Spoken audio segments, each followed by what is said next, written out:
Calculation of opening capital, जब profit भी पता हो और साथ में ड्राइंग भी दी हुई हो, तो कैसे करते हैं आओ जरा देखते हैं। तो विहान मन दो पार्टनर्स हैं, प्रॉफिट शेयरिंग रेशो उनका दिया हुआ है, उनके फ्लक्चुएटिंग कैपिटल अकाउंट्स हैं और दोनों के ही बैलेंसेस मार्च यानी ईयर एंड के दिए हुए हैं आपको 4 लाख रुपए और 4,65,000 और दोनों ही पार्टनर के बेसिकली इंडिविजुअली ड्राइंग की अमाउंट भी दी हुई है कि ईच दोनों पार्टनर 65,000 ईच विड्रॉल कर रहे हैं। Interest on capital 10% on opening capital has been allowed to them, वो किया जा चुका है, दिया जा चुका है, ध्यान रखिएगा।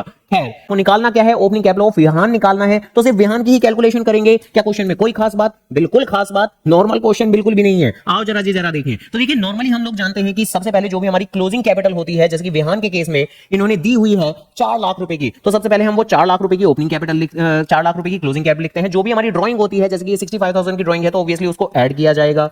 अगर कोई एडिशनल कैपिटल होती तो उसको माइनस किया जाता। देन इसके बाद बेसिकली जो भी प्रॉफिट होता है, प्रॉफिट को भी हम माइनस करते हैं, लेकिन क्या कंप्लीट 2,25,000 ही माइनस कर देंगे? तो ऑब्वियसली नहीं, विहान का शेयर अप्लाई करेंगे हम, जो कि होगा 3/5 और 3/5 के हिसाब से कैलकुलेशन करेंगे तो कितना आएगा जी हमारा 5 4 जा और फिर उसके बाद में 5 5 जा 45,000 इंटू 3, जिससे कि आएगा हमारा 1,35,000। तो भाई 1,35,000 रुपए प्रॉफिट निकल के आया विहान का, तो वो भी हमने उठा के माइनस कर दिया। अब देखो यहां तक की इतनी बातें तो आम है, ड्राइंग ऐड हम दूसरे हर क्वेश्चन में करते हैं, प्रॉफिट माइनस हर दूसरे क्वेश्चन में करते हैं, बट ये इंटरेस्ट ऑन कैपिटल की बातें नहीं होती ज्यादातर क्वेश्चन में। तो इंटरेस्ट ऑन कैपिटल भी ऑलरेडी दिया जा चुका है पार्टनर्स को, तो पार्टनर के कैपिटल अकाउंट में क्रेडिट किया जा चुका है, पार्टनर के कैपिटल में मर्ज किया जा चुका है। तो अब जब हम रिवर्स कैलकुलेशन कर रहे हैं, now we want to calculate opening capital, जिसको अगर मैं for the time being X मान लूं, तो बेसिकली उस ओपनिंग कैपिटल के ऊपर भी इंटरेस्ट दिया जा चुका है, तो आपका काम है उसको निकाल लेना, यानी उसको एक्सक्लूड कर लेना। तो जो क्वेश्चन की मेन बात है वो यही है मेरे बाबू, कि क्वेश्चन के अंदर आपको इंटरेस्ट ऑन कैपिटल को भी निकाल फेंकना पड़ेगा, माइनस करना पड़ेगा। हालांकि इंटरेस्ट ऑन कैपिटल की अमाउंट कैसे निकलेगी,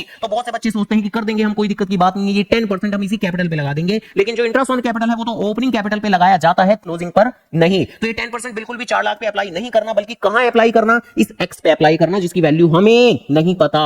तो एक्स का 10% ऐसे करके लिखना पड़ेगा आपको, एक्स का 10% और 10% का मतलब 0.10 होता है, ऐसे करके बातें हैं। तो बेसिकली इन नंबर के आपस में कैलकुलेशन कर लेंगे, जहां इन दोनों को आपस में एडजस्ट करके आएगा आपका माइनस के 70,000 और माइनस के 70,000 को 4 लाख में एडजस्ट करके 3,30,000। एंड नाउ ये जो ये 10% है, जैसा कि हमने कहा कि ये 0.10 होगा, ये माइनस का इधर अगर प्लस हो जाएगा तो x के अंदर प्लस हो जाएगा 0.10x। ये 1x है, ये 0.1 है, ऐड होके जाएगा 1.1x और अकॉर्डिंगली यहां पर 3,30,000 चल ही रहा है। खास बात इंटरेस्ट ऑन कैपिटल की थी। नाउ x की वैल्यू पता करने के लिए 3,30,000 रुपए को 1.1 से डिवाइड करेंगे, डेसिमल हटाएंगे, एक जीरो एक्स्ट्रा आ जाएगी, 11 से डिवाइड कर देंगे तो अकॉर्डिंगली यहां पर 30,000 आएगा, और जो कि फाइनली 10 से मल्टीप्लाई होके 3 लाख रुपए अपना प्यारा दुलारा सा आंसर। तो डी पार्ट आपका आंसर रहेगा। खास बात थी interest on capital opening capital के अंदर आमतौर पर नहीं आती। तो ऐसी और एमसीक्यू जानने के लिए वीडियो